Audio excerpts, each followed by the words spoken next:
ও ভাই আলী, আমি একজন মুসাফির, আমি ক্ষুধার্ত, আমি একজন মুসাফির, আমার পেটে খাবার নাই, আমাকে কিছু দেন। হযরত আলী রাদিয়াল্লাহু তাআলা আনারটা বের করে বলেন, মুসাফির, এই আনারটা ছাড়া আর কিছুই নাই, এই আনারটাই আমি আনছি ফাতেমার জন্য। হাসান হুসাইনের মা ফাতেমার জ্বর, 3 দিন ধরে কোনো কিছু খায় না। মুসাফির ডাক দিলেন, আল্লাহর হস্তে যদি দিতেন ভালো হইতো। সুবহানাল্লাহ। কার নাম ব্যবহার করলেন? হযরতে আলী এবার বিভাগে পড়ে গেলেন। আমার আল্লাহর নাম নিয়ে চাইছে, যদি না দে আমার আল্লাহর নামে কলঙ্ক হয়, ঠিক কিনা? আমার ভাইরা, যে আল্লাহর জন্যে, যেই নবীর জন্যে সাহাবায়ে কেরাম গোটা জিন্দিগির সব উৎসর্গ করলেন, ঠিক কিনা? আনারটা অর্ধেকটা ভাঙ্গিয়া মুসাফিরের হাতে দিয়ে দিলেন। মুসাফির খাইয়া আবার ডাক দে, ভাই আনারটা বড় মজা রে, যদি দিতা ভালো হয়তো।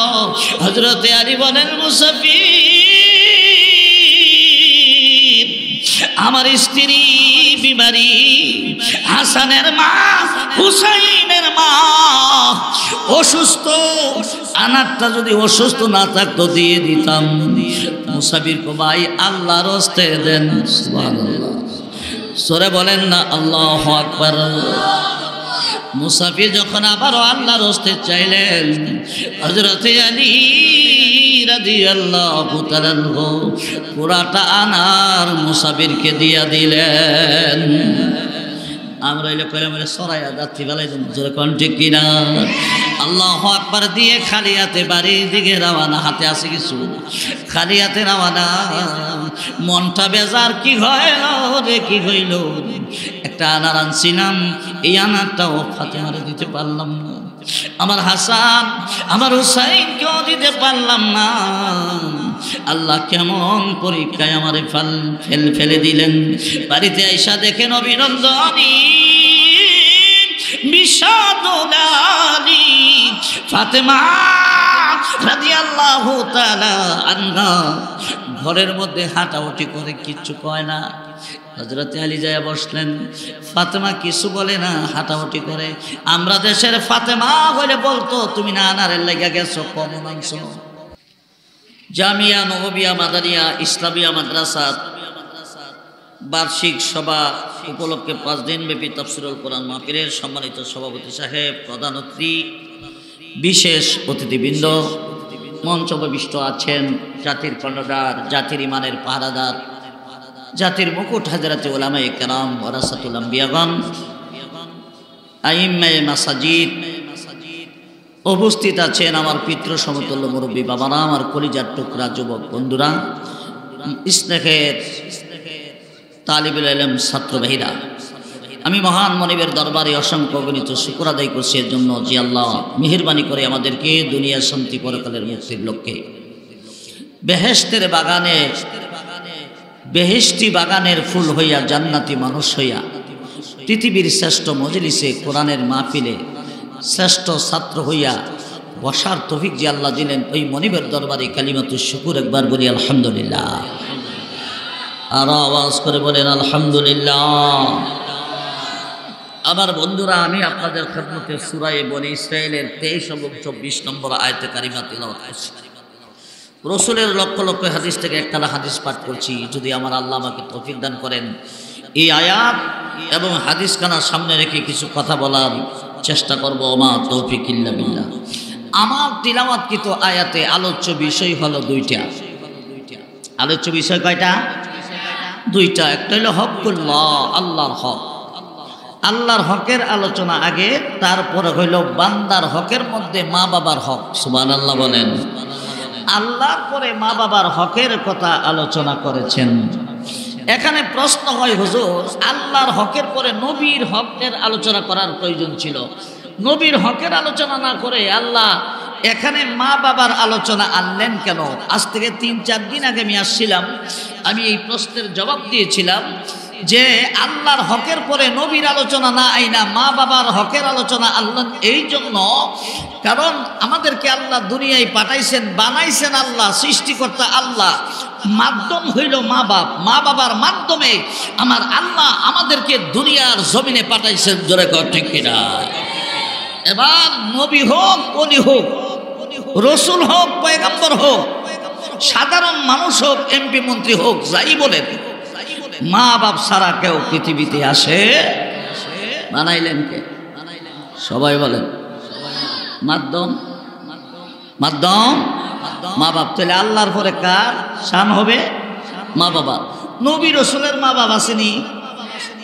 আরে কয় না কেন? এই বাচ্চারা কথা কয় না, একটা কথা বলতে পারবো। আল্লাহর পরে মা বাবার হকের কথা বলছেন, তার কারণ মা বাবার মাধ্যমে আল্লাহ তাআলা দুনিয়াতে মানুষ পাঠাইছেন, ঠিক কিনা? নবীদেরও মা বাপ, জোরে বলেন। তো পিতা হিসাবে বাবার মর্যাদা আছে না নাই? মা হিসাবে মার মর্যাদা আছে না নাই? ফুতের চাইতে কম না বেশি? সুবহানাল্লাহ কইবেন না? তাহলে আল্লাহর পরে এই জন্য মা বাবার স্থান। আল্লাহর ইবাদতের কথা যে জায়গায় বলেছেন, সাথে সাথে আল্লাহ বলেছেন তোমরা মা বাবার প্রতি ইহসান করো। আরেক জায়গায় বলেন আনিশকুরলি ওয়ালি ওয়ালিদাইক, তোমরা আল্লাহর শুকরিয়া আদায় করো এবং মা বাবার শুকরিয়া আদায় করো। সুবহানাল্লাহ বলেন। তাহলে মা বাপ সকলেরই আছে। আর মা বাবার হক এত বড় একটা কঠিন হক, যা মারাত্মক কঠিন, আলোচনা করলে বুঝবেন।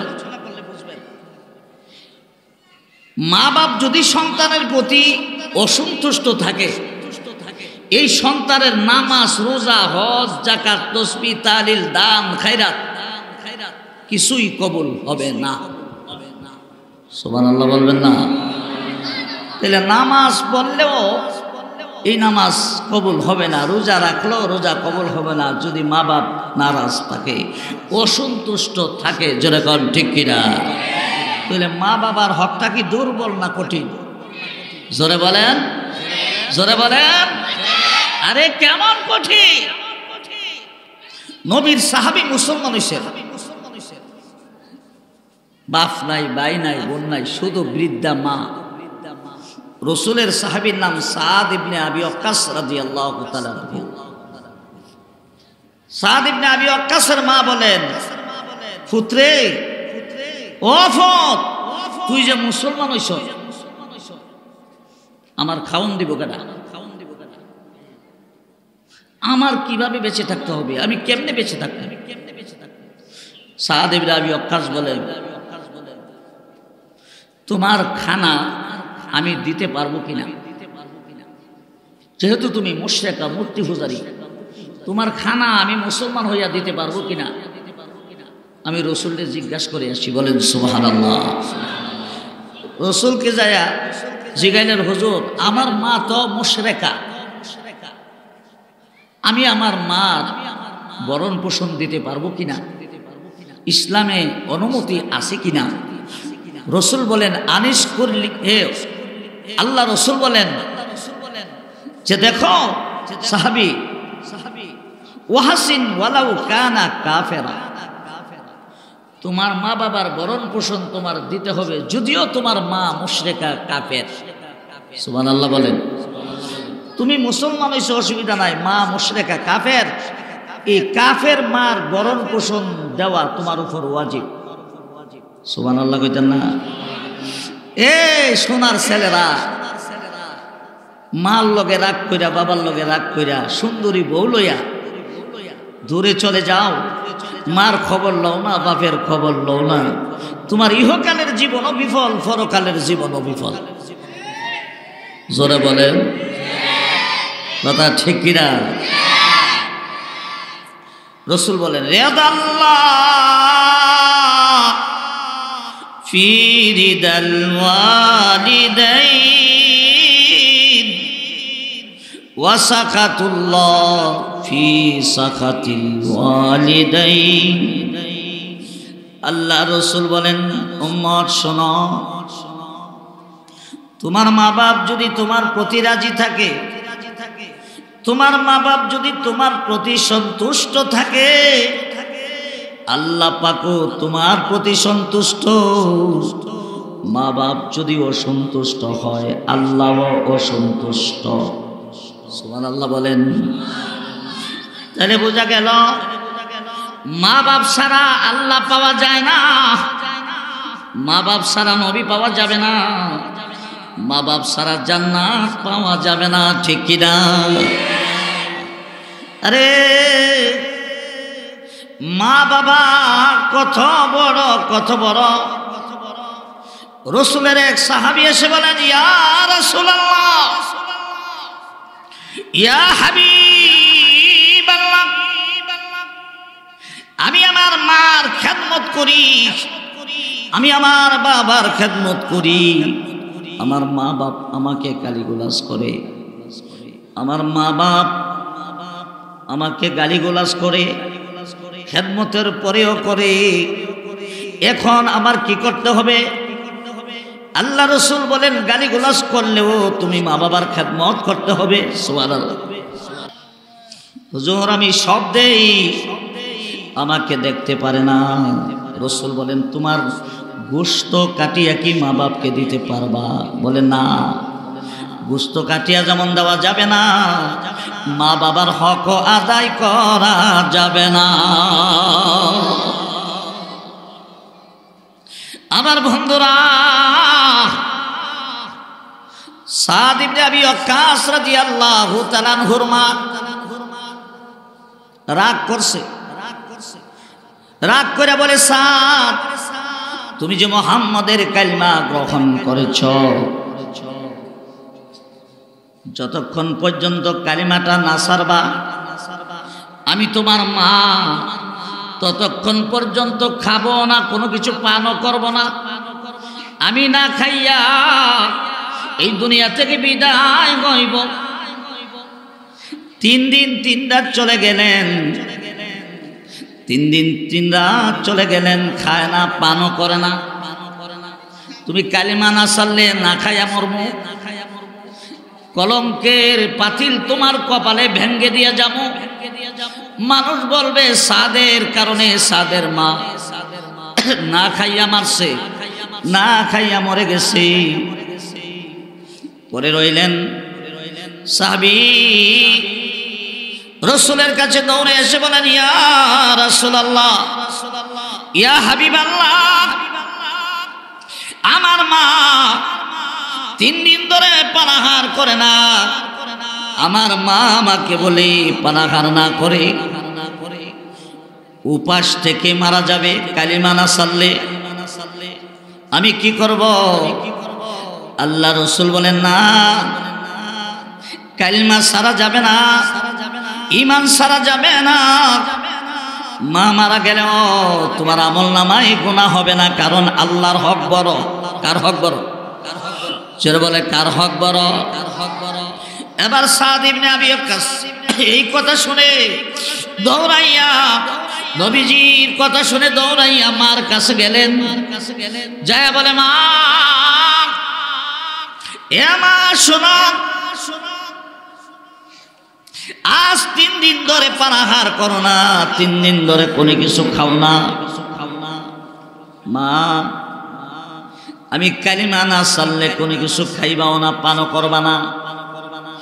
বাহানা ধরছো গো মা, পরিষ্কার কথা জানায়া দেই, তুমি যদি না খাইয়া মরে যাও, আবার আল্লাহ পাক তোমারে আবার জিন্দা করে।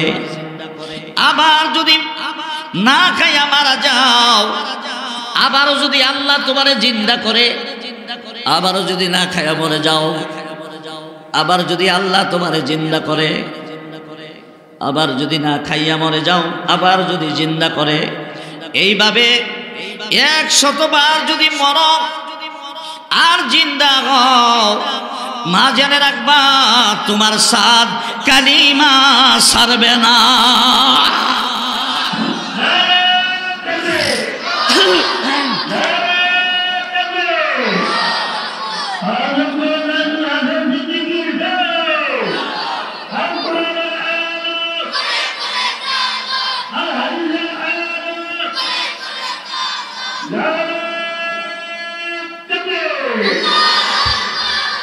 তাহলে আল্লাহর নাফরমানি করা যাবে না। লা তাআতা লি মাখলুকিন ফি মাসিয়াতিল খালিক।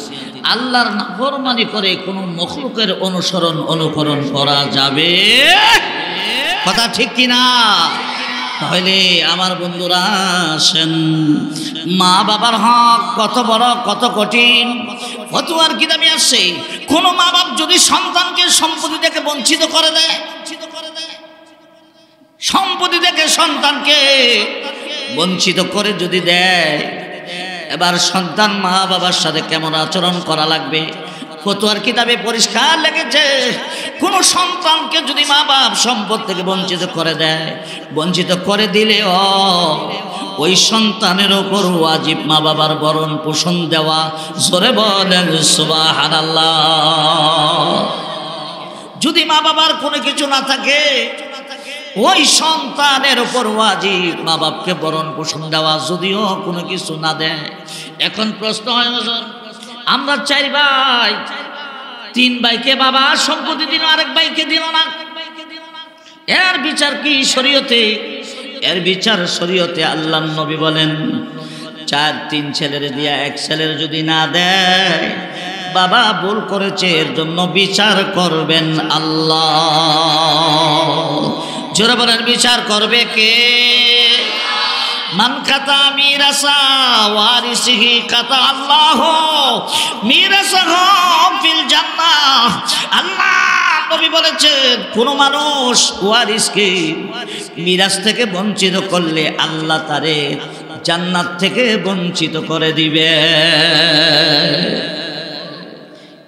কর্ণঘাট ভাই বাবারা সাবধান, কোন সন্তানকে যদি তুমি সম্পদ থেকে বঞ্চিত করে দিয়ে যাও, আল্লাহ তোমাকে জান্নাত থেকে বঞ্চিত করে দিবে। রাসূলের হাদিস। বন্ধুরা, অনেক ভাই বাবা আছে, মেয়েদের সন্তান, মেয়েদের সম্পদ ছেলেদের নামে লিখে দিয়ে যা, জোরে কোন ঠিক কিনা? মেয়ে যা পাবে মেয়েকে তা দেয় না, এমন আছে না নাই?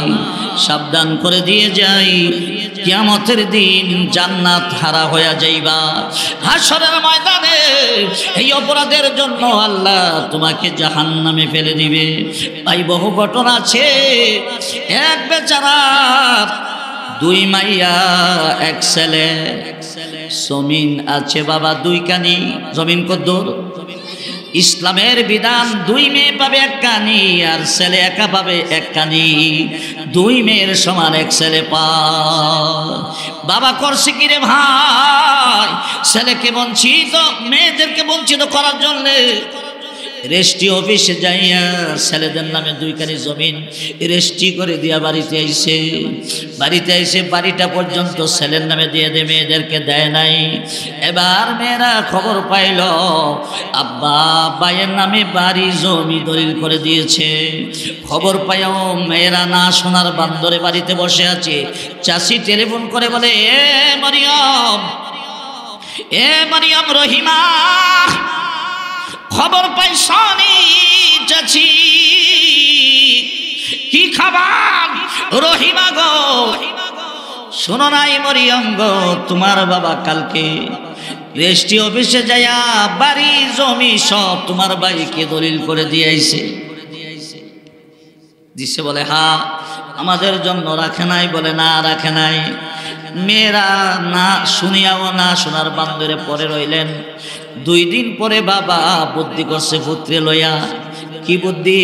পুত, আমি যে কামটা করছি আমার মেয়ের থেকে তো মাফ নেওয়ার দরকার। কেমনে মাফ নিতাম? আমি কম্বল লইয়া শুয়ে থাকবো, আমার মরিয়ম আর রহিমারে খবর দিবি আব্বার শরীর ভালো না, দেখবি দৌড়াইয়া দৌড়াইয়া আইবনি। এমনি খবর দিছে, বল আব্বার শরীর স্বাস্থ্য ভালো না, তোদেরকে দেখতে চায় বাবা, দেখতে চায়। করিমা রহিমা যখন শুনছে বাবা অসুস্থ হয়ে পড়ছে, করিমা রহিমা দৌড়াইয়া ফজরের নামাজের পর না খাইয়া বাচ্চা কাচ্চা লইয়া বাবার বাড়ি দিকে দৌড়াইয়া আসলেন। আসিয়া দেখে বাবা কম্বলের নিচে শুয়ে আছে। আয়া কোহাইতাছে, বাটফারে বাপ ধরছে এমন আসেনি। এবার করিমা রহিমাইয়া বাবার পাশে বসিয়া কান্দে, আব্বা আব্বাজি তোমার নাকি শরীর ভালো না, কি হয়েছে বাবা, তোমার কি হয়েছে বলো। বাবা কত কষ্ট করে সন্তান লালন পালন করছো, আমার ভাইটা ছিল ছোট, আমরা ছিলাম বড়। আব্বা গো সারাদিন রিক্সা চালাইছো, রিক্সা চালাইয়া আমাদেরকে লেখাপড়া করাইছো, বিয়ে শাদীও দিছো। ও বাবা আমরা মেয়ে হওয়ার কারণে তোমাকে কামাই করে খাওয়াইতে পারি নাই। আব্বা কি খাইবা, কি খাইতে মনে চাও। করিমা রহিমা এই কথা বলে বাবার কাছে বসে বসে কান্দে। এবার ডাক দিয়া কই, মা শরীরটা বেশি ভালো না, তোরারে আনছি। জি গো, আনার কারণ হইল আমি বেশবাদ কইরা বিপদ হইরা আমার দুইখানি জমিন আর বাড়ি তোর বাইরে দিয়ে লাইছি। জি তোরারে কিছু দিতে পারলাম না, তোদেরকে দোয়া দিয়া যায়। কি দিছে? মা দোয়া দিয়া গেলাম, আল্লাহ কো বাটফার রে, তোর দোয়া আমি আল্লাহ শুনি না, ঠিক না?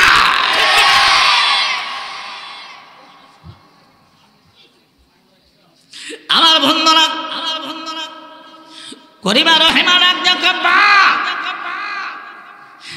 বাইরে দিলা জমিন আর বাড়ি, আর আমরা দুই বোনকে দিলাম দোয়া। আব্বা আমরা জামাই গরিব, আব্বা এখন কয় আমরা জামাইরা গরিব, 4টা 5টা করে বাচ্চা, স্বামী রিস্কা নিয়ে বাহিরে না গেলে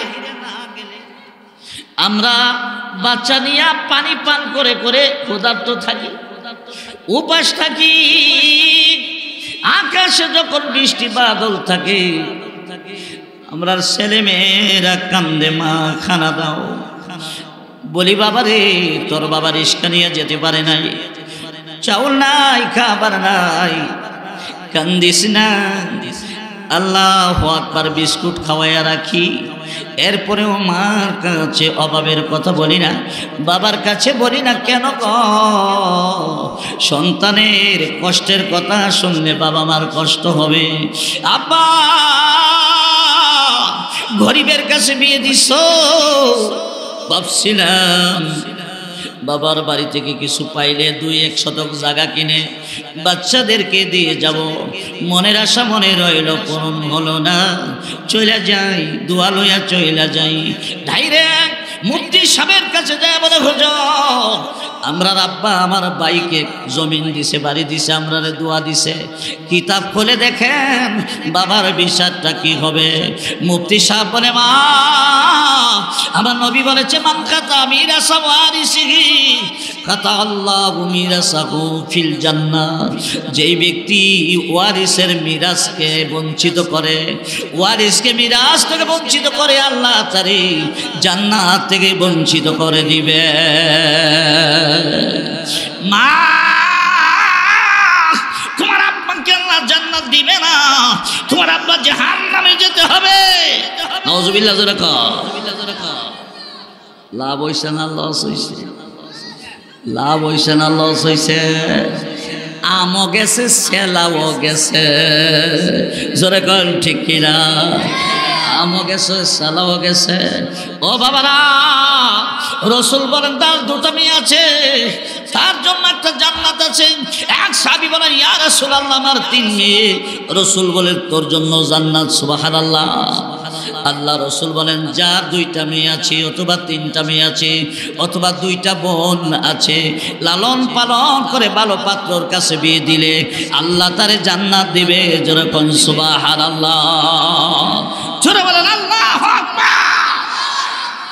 এ ছেলেকে লালন পালন করলে জান্নাত পাইবা, হাদিস নাই। মেয়েকে লালন পালন করলে জান্নাত পাওয়া যাবে, হাদিস আছে। তুমি কি করছো রে কপাল পোড়া? ছেলের নামে জমিন দিয়া বাড়ি দিয়া কাবা শরীফ গেছে হজ করতা, গিয়া কাবার গিলাফে ধরে কান্দে, আল্লাহ পাপের বোঝা মাথায় লইয়া আল্লাহ আমি কাঁদতেছি, যাই না বই যা জাহান্নামে যাইতেছি, ঠিক না? কান্দের কবানি আল্লাহ আমি বাংলাদেশ থেকে গুনার বোঝা লই আইছি, আল্লাহ তুমি আমারে মাফ কইরা দাও। আল্লাহ তোর ডাক কেটা শুনে জিয়ের নামে তোর মেয়েদেরকে সম্পত্তি থেকে বঞ্চিত করে দিয়া আইসত কাবার গিলাফে ধরে কান্নার জন্য, তোর হজ কবুল হবে না। জোরে কোন ঠিক কিনা? জোরে বলে ঠিক কিনা? আমার বন্ধুরা আসেন, যে কথা বলতেছিলাম গো বন্ধু, মা বাপ হলো এমন দুইটা নিয়ামত, মা বাবা নাফরমানি করলে, মা বাবা সন্তুষ্ট থাকলে তোমার নামাজ, তোমার রোজা, তোমার হজ কবুল হবে না।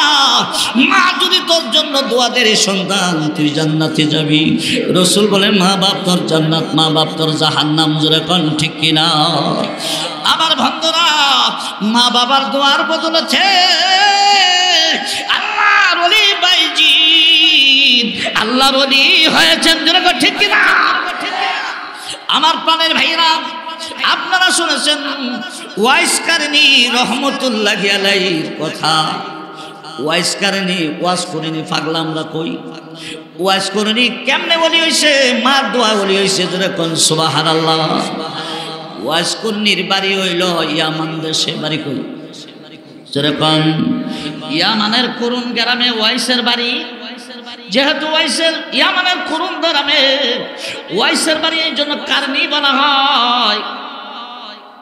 ওয়াইস কর্ণীর ব্যাপারে আমার নবী বলছেন, সাহাবীরা গো, ইয়ামান দেশ থেকে জান্নাতের গ্রান আমি পাইতেছি। আরো জোরে। ইয়ামান দেশ থেকে সুগ্রান আমার নাকে লাগে, জান্নাতের গ্রান লাগে। সাহাবীরা বলে, ইয়া রাসূলুল্লাহ, ইয়া হাবিবাল্লাহ, ইয়ামান দেশ থেকে জান্নাতের গ্রান মানে সুগ্রান আসতেছে, কি অর্থ কি? রাসূল বলেন, সাহাবীরা গো, ইয়ামান দেশে আল্লাহর একজন ওলি থাকে। এ সাহাবীরা, আমার আশেক আল্লাহর ওলির নাম ওয়াইস। জোরে কোন সুবহানাল্লাহ। নাম কি? সবাই বলেন ওয়াইস। সাহাবীরা এই ওয়াইস কারণী এমন একজন আল্লাহর ওলি, এমন একজন নবীর আশিক। ওয়াইস কারণীর দোয়া আমার আল্লাহ আমার গুনাহগার উম্মতের লক্ষ লক্ষ গুনাহগার উম্মতকে জান্নাত দেবেন। জোরে কোন সুবহানাল্লাহ। সূরা বলেন আল্লাহু আকবার। এ রাসূল বলেছে, বনি মুজার আর বনি রাবি, এই শুনেন, বনি মুজার বনি রাবি দুইটা গোত্র আছে, দুইটা কওম আছে। ওই কওমের লোকেরা ভেড়া বকরি বেশি পালে, উট ভেড়া বকরি বেশি পালে। রাসূল বলেন, বনি মুজার আর বনি রাবি গোত্রের যতগুলি ভেড়া বকরি আছে, ওই ভেড়া বকরির গায়ে যতগুলো পশম আছে, সেই পশম পরিমাণে আমার গুনাহগার উম্মতকে এই ওয়াইস কারণের সুপারিশে আল্লাহ জান্নাত দিবে। সুবহানাল্লাহ। জোরে কা এমন কথা তাহলে লক্ষ লক্ষ কোটি কোটি উম্মতকে যার সুপারিশে জান্নাত দিবে, লোকটা কি ছোট না বড়? ছোট ওলি না বড় ওলি? সাহাবায়ে কেরাম বলে, ইয়া রাসূলুল্লাহ, এই লোক কি আপনারা দেখছে? সাহাবীরা গো, আমার ওয়াইস এই চর্ম চক্ষু দিয়ে আমাকে দেখে নাই, কিন্তু বাতিনি চক্ষু দিয়া দেখছে। সুবহানাল্লাহ, লা ইলাহা।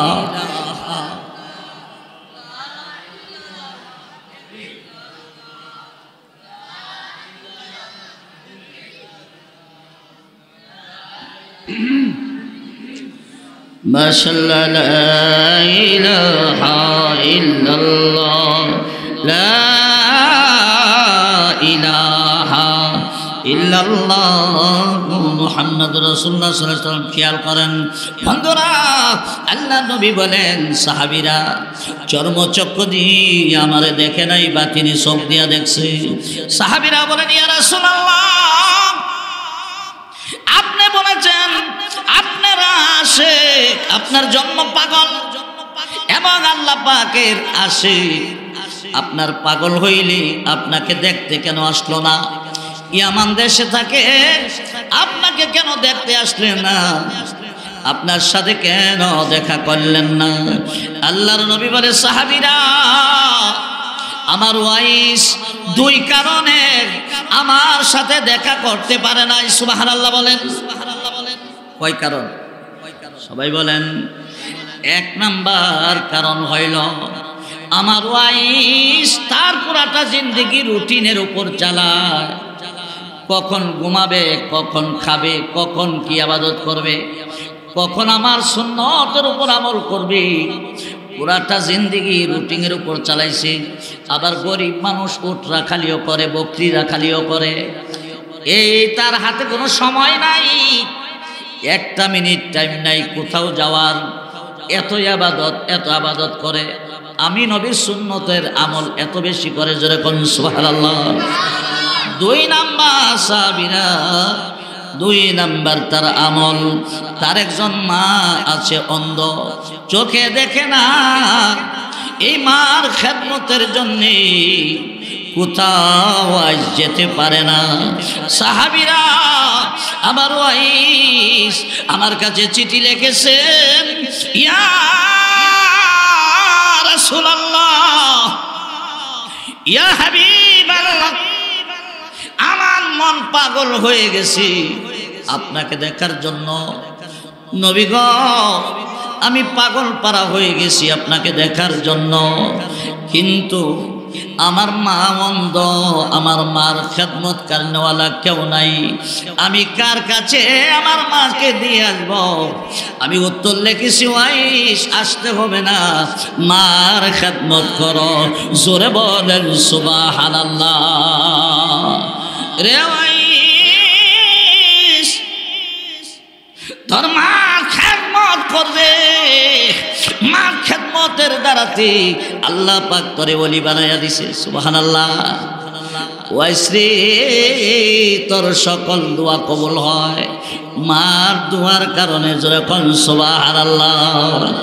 আমার ভাইরা কেমন ভাবে কবুল হইছে দেখেন গো, দেখেন। আল্লাহর নবী ইন্তেকালের আগে সাহাবা কেরামকে ডাকলেন, সাহাবীরা আসো, আমার আর বেশি সময় বাকি নাই, আমি চলে যাই রে, তোদেরকে ইতিম বানায়া আমি নবী চলে যাই। সাহাবীরা আমার এই পাঞ্জাবি আমার ওয়াইস কারনিকে আমি হাদিয়া দিয়া গেলাম। জোরে কোন সুবহানাল্লাহ। জোরে বলেন আল্লাহু আকবার। সাহাবীরা গো, এই পাঞ্জাবি আমি আমার ওয়াইসকে হাদিয়া দিয়ে গেলাম। আমার ভাইয়েরা, সাহাবীরা বলে ইয়া রাসূলুল্লাহ, আমরা কি ওয়াইসের সাথে দেখা করতে পারবো?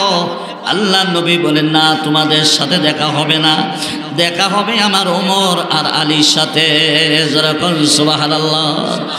হযরতে আবু বকর বলে ইয়া রাসূলুল্লাহ, ইয়া হাবিবাল্লাহ, আমি কি দেখা করতে পারবো? না, তুমিও দেখা করতে পারবা না। আবু বকর গো,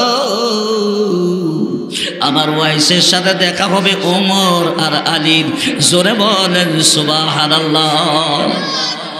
আল্লাহর নবী বলে ওমর, এই ওমর, আমার ওয়াইসের সাথে যদি তোর দেখা হয়, নিজের জন্য দোয়া করাইস, নিজের জন্য দোয়া করাইস, তার দোয়া কবুল হয়। যেরকম সুবহানাল্লাহ। নেরে ওমর, এই পাঞ্জাবি তোর হাতে দিয়ে গেলাম। আলী, এই পাঞ্জাবি দিয়ে গেলাম, আমার ওয়াইসের কাছে পৌঁছাইয়া দিবা। বন্ধুরা, সাহাবায়ে কেরাম কান্দে।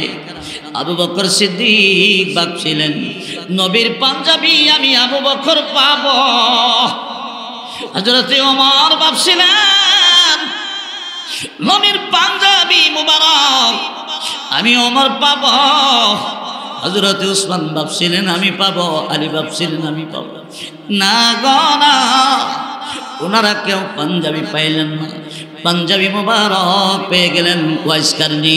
জোরে বলেন সুবহানাল্লাহ, জোরে বলেন আল্লাহু আকবার।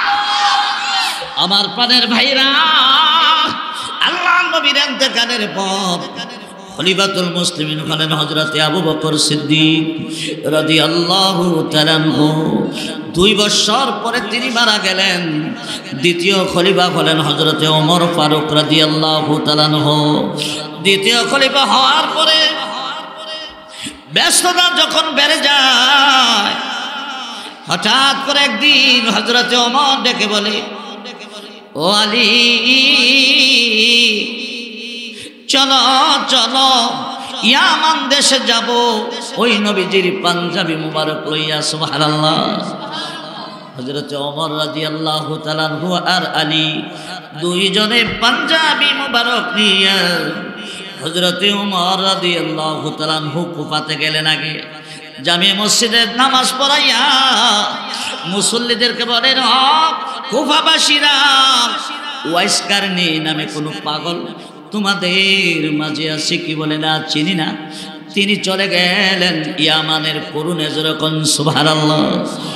ইয়ামানের করুণে যাইয়া জুমা নামাজের পর হযরতে ওমর বলে, ও ইয়ামানবাসীরা, ওয়াইস কারনী নামে কোনো পাগল তোমরা চিনো কিনা?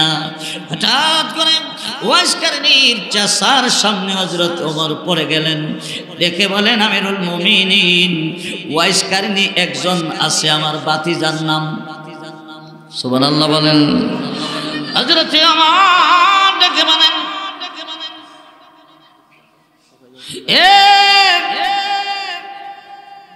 ভাই শোনো, তোমার ভাতিজার নাম ওয়াইস? বলে হ্যাঁ। তোমার ভাতিজার আমল কি? আমার ভাতিজার আমল সারাটা দিন রোজা রাখে, সারা রাত ইবাদত করে, দিনের বেলা ওট্রাকালি করে, শুকনা রুটি দিয়ে ইফতারি করে।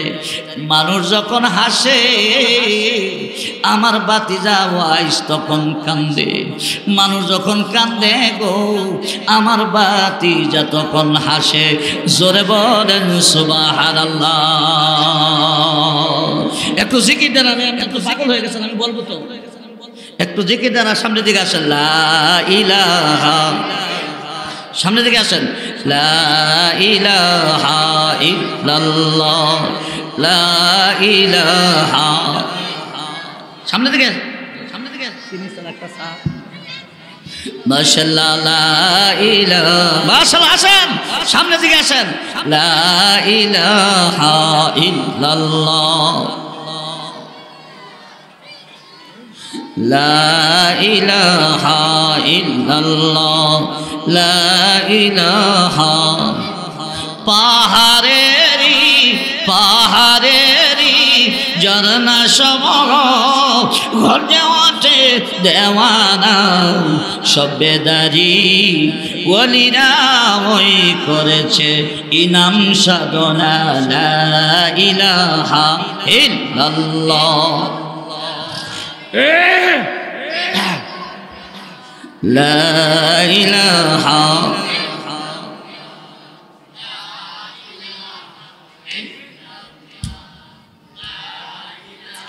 লা ইলাহা ইল্লাল্লাহ মুহাম্মাদুর রাসূলুল্লাহ সাল্লাল্লাহু আলাইহি ওয়াসাল্লাম।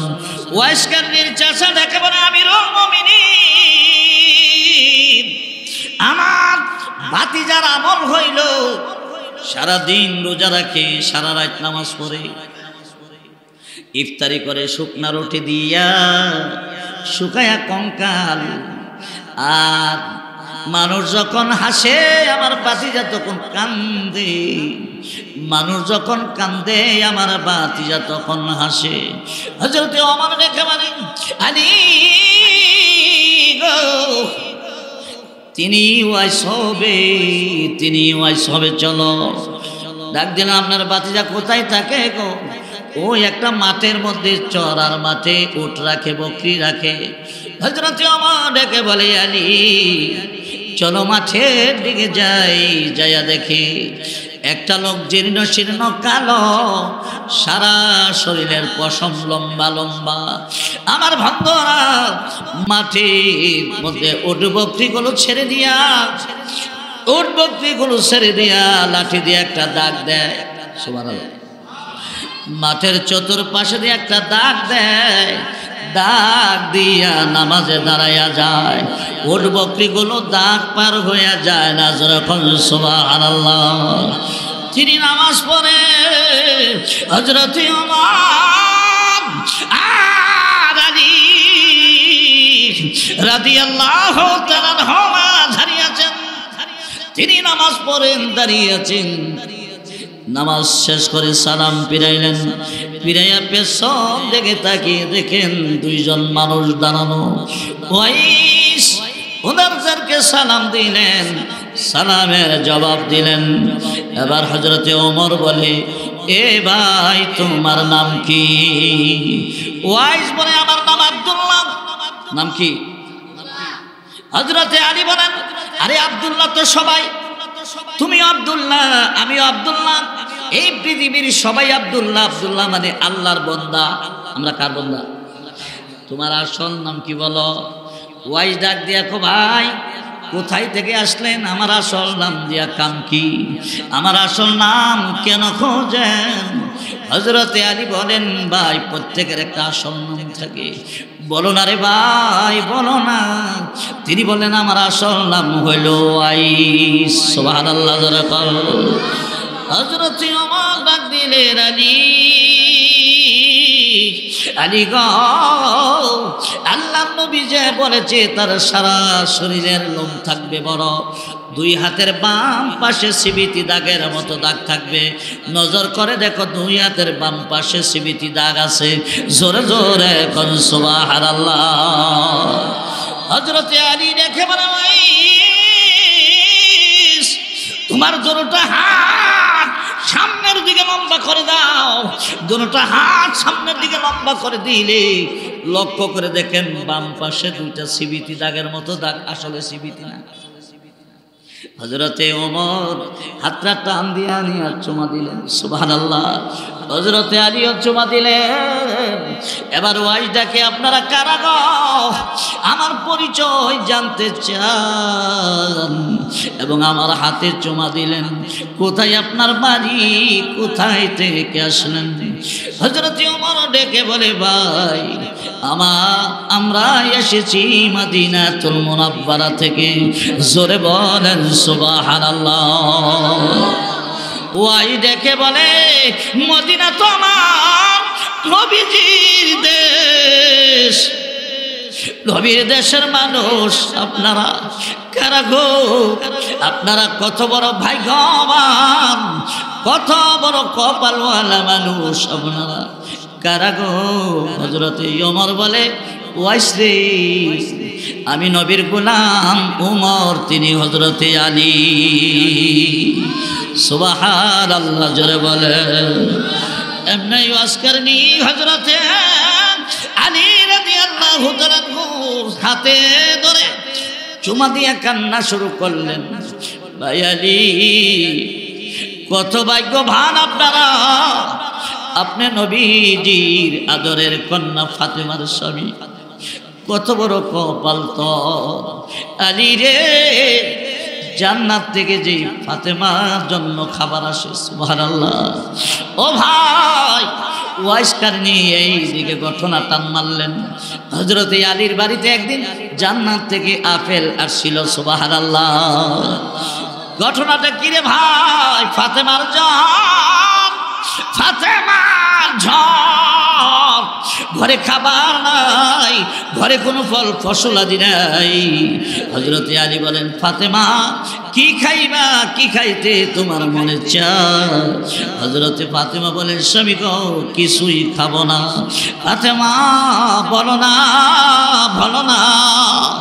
হযরত ফাতেমা ডেকে বলেন, স্বামী যদি পারো আমার জন্য একটা আনার আনবা। কি আনবা? সেরকম কি আনবা? আনার অথবা আপেল আনবেন। আপেল আনারের কতটাই আসছে আমার ভাইরা। হযরত আলী মদিনা বাজারে গেলেন, কিয়া দার টাকা নিয়ে একটা আনার কিনলেন। আনারটা কিনিয়া বাড়ির দিকে রওনা। আল্লাহর কুদরত বোঝা যায় না গো। এমন সময় একজন মিসকিন হযরত আলীর সামনে যায় দাঁড়ালেন। সুবহানাল্লাহ। ভাইরা সামনে দাঁড়াইয়া হযরত আলীকে সালাম দিয়া বলেন, ও ভাই আলী, আমি একজন মুসাফির, আমি ক্ষুধার্ত, আমি একজন মুসাফির, আমার পেটে খাবার নাই, আমাকে কিছু দেন। হযরত আলী রাদিয়াল্লাহু তাআলা আনারটা বের করে বলেন, মুসাফির এই আনারটা ছাড়া আর কিছুই নাই।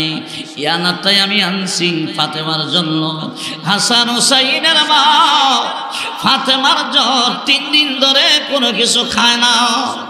মুসাফির ডাক দিলেন, আল্লাহর হস্তে যদি দিতেন ভালো হইতো। সুবহানাল্লাহ। কার নাম ব্যবহার করলেন? হযরত আলী এবার বিভাগে পড়ে গেলেন। আমার আল্লাহর নাম নিয়ে চাইছে, যদি না দে আমার আল্লাহর নামে কলঙ্ক হয়, ঠিক কিনা? আমার ভাইরা, যে আল্লাহর জন্যে, যে নবীর জন্যে সাহাবায়ে কেরাম গোটা জিন্দিগির সব উৎসর্গ করলেন, ঠিক কিনা?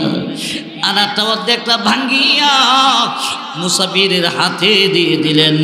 মুসাফির খাইয়া আবার ডাক দে, ভাই আনারটা বড় মজা রে, যদি দিতা ভালো হয়তো। হযরত আলী বলেন, মুসাফির আমার স্ত্রী বিমারি, হাসানের মা হুসাইনের মা অসুস্থ, আনারটা যদি অসুস্থ না থাকতো দিয়ে দিতাম। মুসাফির কো ভাই আল্লাহর হস্তে দেন। সুবহানাল্লাহ। সরে বলেন না আল্লাহু আকবার। মুসাফির যখন আবারও আল্লাহর হস্তে চাইলেন, হযরত আলী রাদিয়াল্লাহু তাআলা পুরাটা আনার মুসাফিরকে দিয়া দিলেন। আমরা এলে করে মানে সরাইয়া যাচ্ছি বেলায় যেরকম, ঠিক কিনা? আল্লাহু আকবার দিয়ে খালি হাতে বাড়ির দিকে রওনা। হাতে আছে কিছু, খালি হাতে রওনা। মনটা বেজার, কি হইল রে, কি হইল? একটা আনার আনছিলাম, এই আনারটাও ফাতেমারে দিতে পারলাম না। আমার হাসান আমার হুসাইনকেও দিতে পারলাম না। আল্লাহ কেমন পরীক্ষায় আমারে ফেলে দিলেন। বাড়িতে আইসা দেখেন অভিনন্দনী বিষাদুলালি ফাতেমা রাদিয়াল্লাহু তাআলা আনহা ঘরের মধ্যে হাঁটাউটি করে, কিচ্ছু কয় না। হযরত আলী যায় বসলেন। ফাতেমা কিছু বলে না, হাঁটাউটি করে। আমরা দেশের ফাতেমা হইলে বলতো, তুমি না আনারের লাগা গেছো কম মাংস, যে কিনা? অভিনন্দনী কিছুই বলে না। স্বামীর মনে নি ব্যথা হয়, স্বামীর মনে নি কষ্ট হয়। হাতে আল্লাহ ডাক দেয়, জিবরাইল কোথায় রে? এ জিবরাইল, জান্নাত থেকে 10টা আনার লইয়া আমার নবীর বাড়িতে চলে যাও। জিবরাইল রে, ফাতেমার জন্য আলী আনার কিনেছে রে। এই আনার আমার আলী আমার পদে দান করেছে। আমার ওয়াদা, মান জাআ বিল হাসানাতি ফালাহু আশরু আমসালিহা। আমার পথে একদিনে আমি কমপক্ষে 10 দিব। আমার ওয়াদা এখন আমি দুনিয়াতে আমার আলীর জন্য পুরা করে দিলাম। জোরে বলেন সুবহানাল্লাহ, জোরে বলেন আল্লাহু আকবার। হযরতে জিবরাইল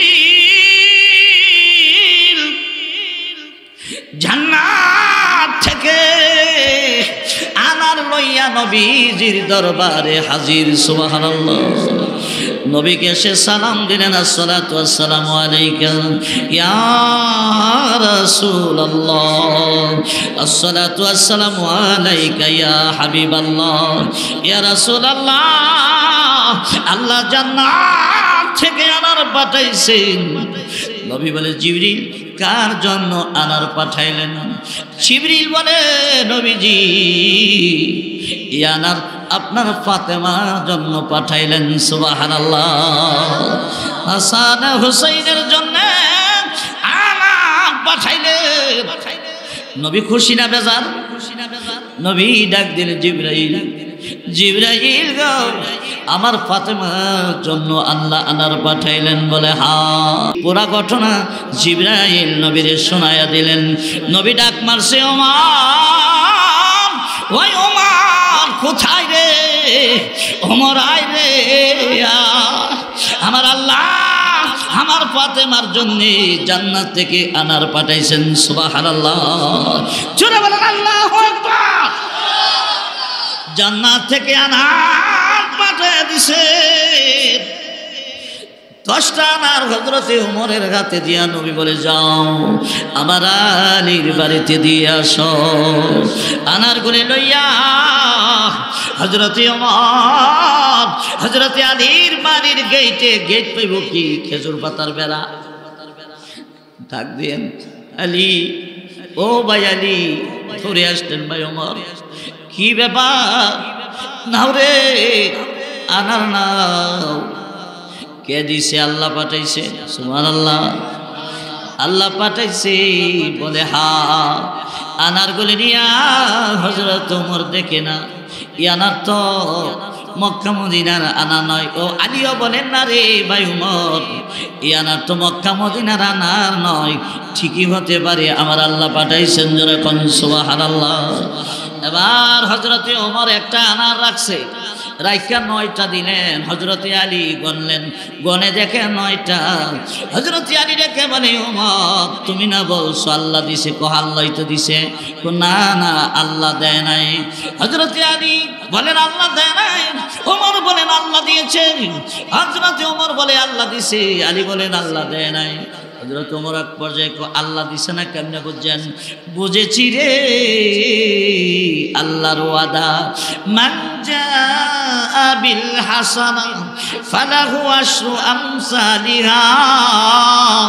এই ওমর, আল্লাহ পাকের ওয়াদা, আল্লাহর পথে এক দিলে আল্লাহ কম পক্ষে 10 দেয়। সুবহানাল্লাহ। কত দেয়? এখানে দিন 9টা। হযরত ওমর ডেকে বলে, আলী রে, 10টা ওই দিছে, আমি একটা লুকায়া রাখছি, তোরে পরীক্ষা করি। জোরে বলেন সুবহানাল্লাহ, জোরে বলেন আল্লাহু আকবার। আমার ভাইরা, ওই ডাক দিয়ে বলি,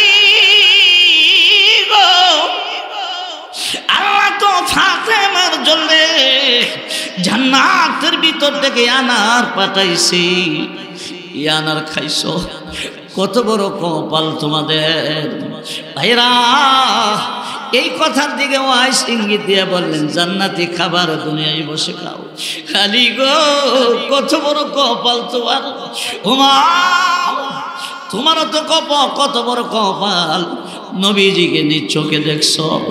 আরে ওমরা, তোর চোখে চুমা দে।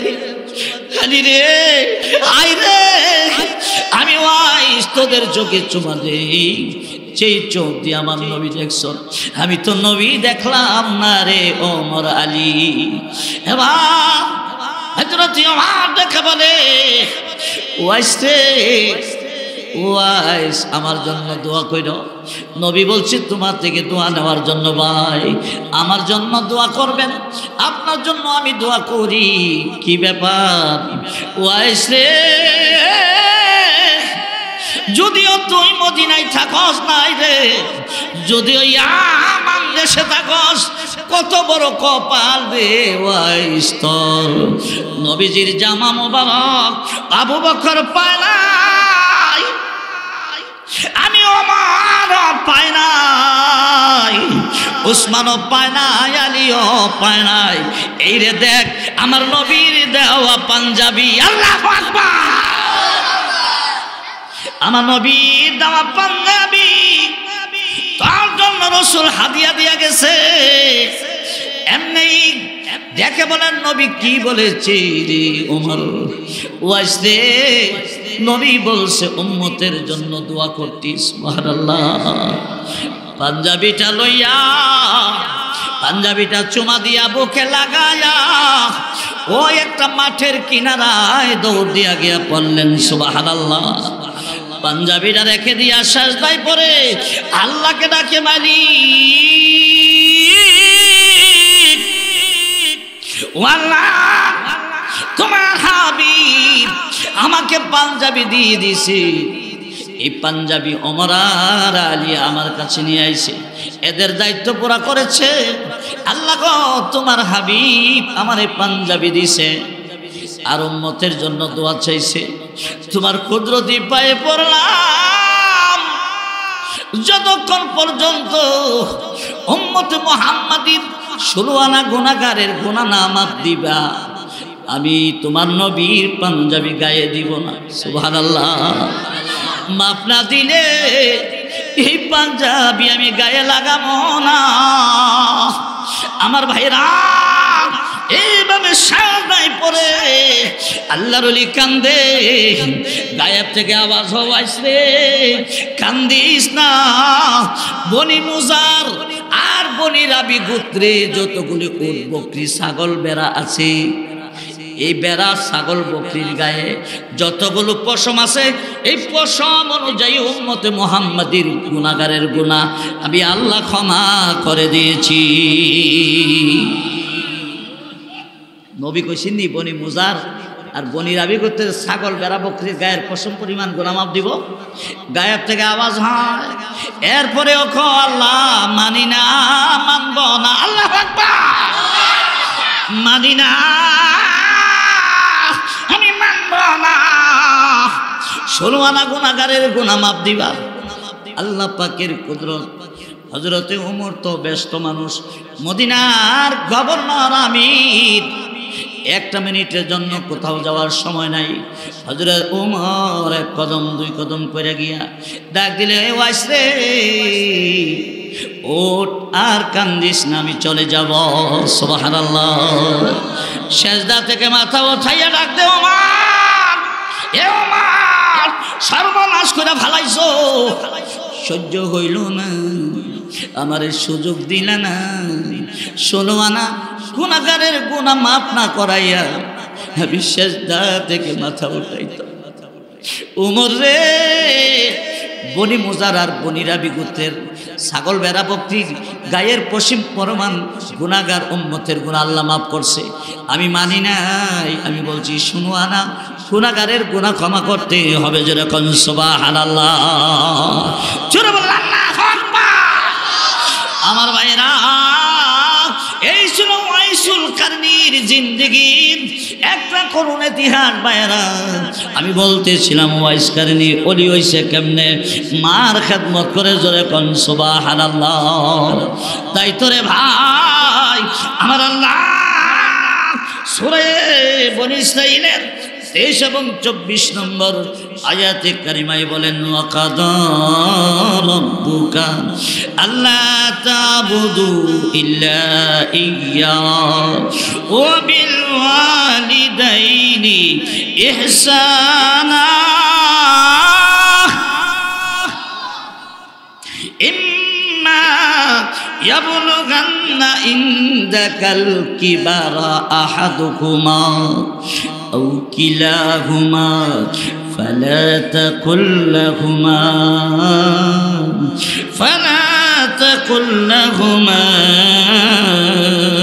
أف ولا تنهرهما وقل لهما قولا كريما واخفض لهما جناح الذل من الرحمة وقل رب ارحمهما كما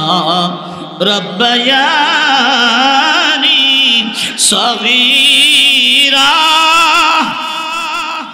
আমার বন্ধুরা এই আয়াতে আল্লাহ পাক পাঁচটা হকের আলোচনা করছেন মা বাবার কয়টা সবাই বলেন কয়টা পাঁচটা হক আল্লাহ বলেন অবিল ওয়ালিদাইনি ইহসানা মা বাবার প্রতি ভালো ব্যবহার করবা সুন্দর আচরণ করবা দুই নাম্বার ইম্মা ইয়াবলুগান্না ইনদাকাল কিবারা আহাদুহুমা আও কিলাহুমা ফালা তাকুল লাহুমা উফিউ তোমার মা বাপ দুজন অথবা একজন যদি বৃদ্ধ হয়ে যা বুড়া হয়ে যা বুড়ি হয়ে যা ফালা তানহারহুমা তখন এদেরকে দমক দিবা না অর্থাৎ মানুষ বুড়া হইলে বুড়া মানুষের কিন্তু একটা কথা বারবার বলে বুড়া মানুষ কোন সময় খানা খাইবার পরেও মনে থাকে না অনেক সময় ডাকে পুত্রী আমারে খাওন দিছে না বৌমা খাওন দিছে না আমার খাওন দে হয়নি বুড়া মানুষ বারবার খেতে চায় বারবার বুড়া মানুষ বেশি বেশি কথা বলে আল্লাহ বলেন ফালা তানহারহুমা বুড়া মা বাবাকে দমক দেওয়া যাবে না বলেন সুবহানাল্লাহ আমার বন্ধুরা আল্লাহ বলে ইম্মা ইয়াবলুগান্না ইনদাকাল কিবারা আহাদুহুমা আও কিলাহুমা ফালা তাকুল লাহুমা উফ বুড়া মা বাবার কথা শুনে উফ বলা যাবে না বুড়া মানুষ অনেক সময় অনেক কথা বিরক্তিকর বলে বুড়া মানুষ অনেক সময় বিছনার মধ্যে পায়খানা প্রস্রাব করে দেয় আপনি দামি তুষক আনছেন দামি তুষক এনে বিছানা করে মা বাপরে শোয়াইলেন বাবার অনেক সময় পায়খানা প্রস্রাব হয়েছে বাবা বলতে পারে না বিছনার মধ্যে পায়খানা করে দিছে আল্লাহ বলে ফালা তাকুল লাহুমা উফ বিছনাটা বড়াইবার কারণে আক্ষেপ করে মা বাবার সামনে উফ শব্দ বলবা না জোরে কোন সুবহানাল্লাহ উফ শব্দ যদি বলো বুঝা গেল তুমি বিরক্তি হইছো জোরে কোন ঠিক কিনা ফালা তাকুল লাহুমা উফ ওয়ালা তানহারহুমা তিন নাম্বার মা বাপকে দমক দেওয়া যাবে না মা বাপকে কুদানি দেওয়া যাবে না চোখ লাল করে মা বাবার দিকে তাকানো যাবে না ওয়াকুল লাহুমা কাওলান কারীমা মা বাবার সাথে নরম কথা বলতে হবে বিনয়ের সাথে কথা বলতে হবে ওয়াকফিদ লাহুমা জানাহাজ যুল্লি মিনার রাহমা মা বাবার সামনে ভদ্রতার ডানা বিনয়ের ডানা বিছায়া দিতে হবে ওয়াকুর রব্বির হামহুমা কামা রব্বায়ানি সগীরা পাঁচ নাম্বার তুমি যতদিন বেঁচে থাকবা মা বাবার জন্য দোয়া করতে হবে রব্বির হামহুমা কামা রব্বায়ানি সগীরা বন্ধুরা সংক্ষেপে এখানে পাঁচটা হকের কথা আলোচনা করলেন এক নাম্বার ফালা তাকুল লাহুমা উফ মা বাবার কথায় বিরক্তি হইয়া উফ শব্দ বলা যাবে না এই আয়াতের ব্যাখ্যা করতে গেলে একদিনের কাম আল্লাহ উফ শব্দ কেন ব্যবহার করলেন কেন করলেন কোন কোন কাজের দ্বারা উফ শব্দ বলা যাবে না এই আয়াতের এই জায়গার ব্যাখ্যা করতে গেলে একদিন লাগবে ওয়ালা তাকুল লাহুমা উফি ওয়ালা তানহারহুমা মা বাপকে ধমক দেওয়া যাবে না কোন সময় ধমক দেওয়া যাবে না কি কাজের জন্য ধমক দেওয়া যাবে না বিস্তারিত আলোচনা আছে এটাও একদিনের কাম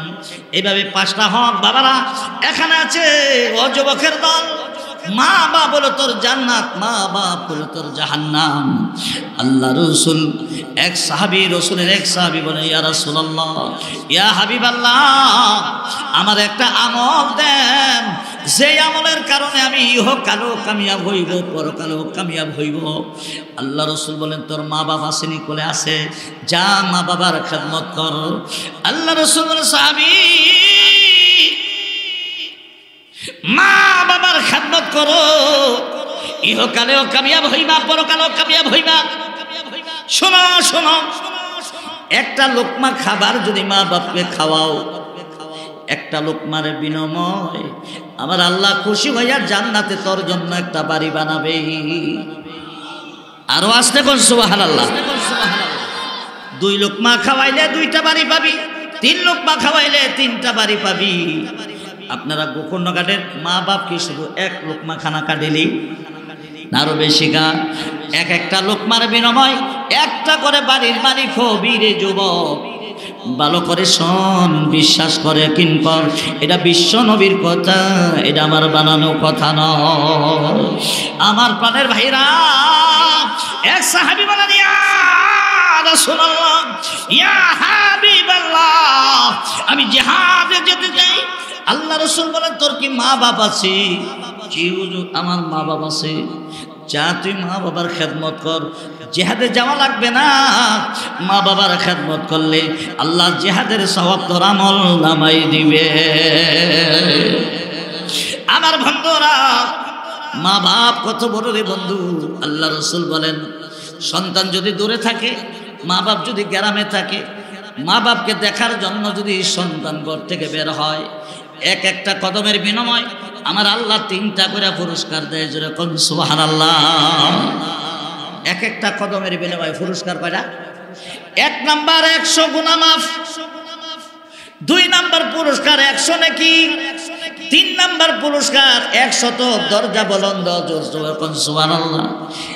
এক একটা কদমের বিনিময় তোর 100 গুনাহ মাফ হবে, 100 নেকি পাইবা, 100 জায়গায় সম্মান পাইবা। সুবহানাল্লাহ। যেরকম এইভাবে মারে দেখার জন্য যতটা কদম দিবা, প্রত্যেকটা কদমের বিনিময় 100 গুনাহ মাফ, 100 নেকি পাইবা, 100 দরজা বুলন্দ হবে। এবার যাইতে যাইতে মা বাবার সাথে দেখা কইরা যখন সালাম দিলা, দিয়া মা চেহারার দিকে চাই না, বাবার চেহারা দিকে চাই না, আল্লাহ নবী বলেন সাথে সাথে এক একটা নজরের বিনিময় একটা কইরা কবুল হজের সওয়াব দেওয়া হবে। এমন কোন চেহারা নাই রে বাবা, যে চেহারার দিকে তাকাইলে কবুল হজের সওয়াব হয়। একমাত্র মা বাবার চেহারার দিকে তাকাইলে কবুল হজের সওয়াব হয়। নবীর চেহারার দিকে চাইলেও কবুল হজের সওয়াব হয় না। বাবা গো রাসূলের চেহারার দিকে তাকাইলেও কবুল হজের সওয়াব হয় না, এমন হাদিস নাই। মা বাবার চেহারার দিকে তাকাইলে কবুল হজের সওয়াব হয়। এ যুবকেরা রে, আর শোনো, রাসূলের সাহাবী বলেন, ইয়া রাসূলুল্লাহ, ইয়া হাবিবাল্লাহ, দৈনিক 100 বার যদি মায়ের চেহারার দিকে তাকাই, বাবার চেহারার দিকে 100 বার দৈনিক তাকাই, রাসূল বলেন নাম 100 কবুল হজের সওয়াব পাইবা। ছেড়ে বলেন আল্লাহু আকবার। আমার ভাই, এই নিয়ামত চলে গেলে আর ফিরে আসবে না। আমার রাসূল হাদিস শরীফে বলেন, আল্লাহ রাসূল বলেন, ইন্নাল্লাহা তুনসারুনা ওয়া তুরজাকুনা লিদুআফাইকুম। যেই ঘরে 4 দল মানুষ যেই ঘরে থাকে, সেই ঘরে আল্লাহর পক্ষ থেকে বিশেষ রহমত আসে। যেই ঘরে 4 জন মানুষ থাকে, কয়জন? 4 জনের 1 জন থাকলেও এই ঘরে আল্লাহর পক্ষ থেকে আলাদা বরাদ্দ আসবে, আলাদা। 1 নম্বর হলো বুড়া মানুষ যেই ঘরে আছে, বুড়া মা, বুড়া বাপ, বুড়া দাদা দাদি, নানা নানি যদি থাকে, যতদিন তারা বেঁচে থাকবে আলাদা বরাদ্দ আসবে। সুবহানাল্লাহ। 2 নাম্বার হইল মেয়ে, যার ঘরে মেয়ে বেশি, মেয়ে কন্যা সন্তান। এই কন্যা সন্তান যার বাড়িতে বেশি, আল্লাহ বলেন যতদিন তোমার বাড়িতে থাকবে আলাদা বরাদ্দ আমি পাঠাতে থাকবো। 3 নাম্বার প্রতিবন্ধী, প্রতিবন্ধী, অন্ধ, বুবা, হাঁটতে পারে নাই, হাত নাই, পাও নাই, এই প্রতিবন্ধী যেই বাড়িতে থাকবে যতদিন থাকবে আল্লাহ বলেন আমি আলাদা বরাদ্দ পাঠাতে থাকবো। 4 নাম্বার চিরস্থায়ী রোগী, হাত নাই, কিডনি নাই, আছে না মন? আসেনি? এই রোগী যেই বাড়িতে থাকবে, যেই বাইয়ে এই দুর্বল বাইয়ের খেদমত করবে, তুমি সিএনজি লইয়া গেলে তোমার রুজিতে বরকত হবে, অ্যাক্সিডেন্ট হবে না, তোমার ব্যবসাতে বরকত হবে। মা বাপ তোমার ঘরে থাকলে আলাদা বরাদ্দ আসবে, তোমার ব্যবসা বাণিজ্য বরকত হবে। তোমার যদি কন্যা সন্তান হয় তোমার রুজিতে আলাদা বরাদ্দ আসবে। মেয়েরারে বিয়া দেওয়ার পরে লাউ গাছ লাগাইলো আর লাউ ধরতো না আগের মতো। যেরকম মেয়ে সন্তান যেই ঘরে আছে আলাদা বরাদ্দ আসে। এক বেটা সাতজি থাকতে বেটা লাউ গাছ লাগাইলে লাউ শত শত লাউ ধরছে। আর মুরগি ফাললে 12টা 14টা 18টা করে ডিম দিছে, বাচ্চা একটু মরছে না। এই বেটা কুনি জাল লইয়া গেলে বড় বড় কার্পু মাছ পাইছে, বোয়াল মাছ পাইছে। সাতজি বিয়া দেওয়ার পরে ওহন এই নদীতে কুনি জাল লইয়া যা 3-4 ঘন্টা জাল খাওয়াইও 500 টাকার মাছ আনতারে না, 200 টাকার আনতারে না। লাউ গাছ লাগা 4.5 লাউ গাছ বা 2টা ফুটকি উন্না লাউ ধরছে। মুরগি ফালে মুরগির ডিম ভুল যা ইন্দুরে খায়ালা, সিয়া খায়ালা, বাচ্চার আগের মতো হয় না। অহন বাপে করে আমার জি থাকতে বাইক আছি, আমার জিও নাই বাইগও নাই। আর এটা তো হাদিসের কথা, জোরে কর ঠিক কিনা? অহন জি আইছে ঈদের মধ্যে, জি আইছে ঈদের মধ্যে গাম গো জোয়া। অহন বুড়া মানুষ পুত্র নাই, বউ কইতেছে যাও না জালটা লইয়া। জিডি তো বাইতাইছে, কি দেখাইব? নাতি পুতি আছে, টেম্বা টুম্বা ডাব্বা ডুব্বা আছে না না আছে, কি দেখাইব? যাও না। আরে নদীর জোয়া মাছেব করতে পারে, আমার জিয়াইতের বাইক আছে, যাও।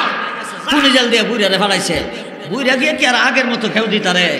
অক্ষর জালের সাথে উড়ে গে বসে বুড়া বাবারে খালি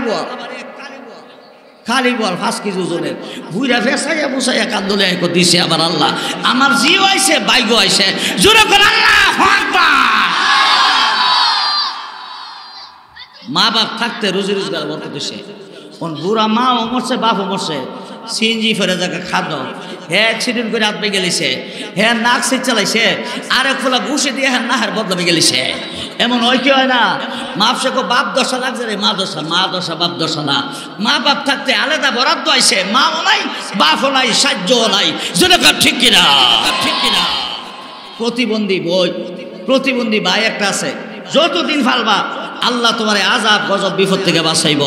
আমার প্রাণের ভাইয়েরা ঠিক তেমনি ভাবে অসুস্থ ভাই বোন থাকলে তুমি পালবা, আলাদা বরাদ্দ পাইবা। তোমার আফত বালা অ্যাক্সিডেন্ট থেকে আল্লাহ বাঁচাই রাখবো। আমার প্রাণের ভাইয়েরা এই আয়াত, যে আয়াত আপনারা সামনে তিলাওয়াত করছি, এটা কয়েকদিনের ওয়াজ।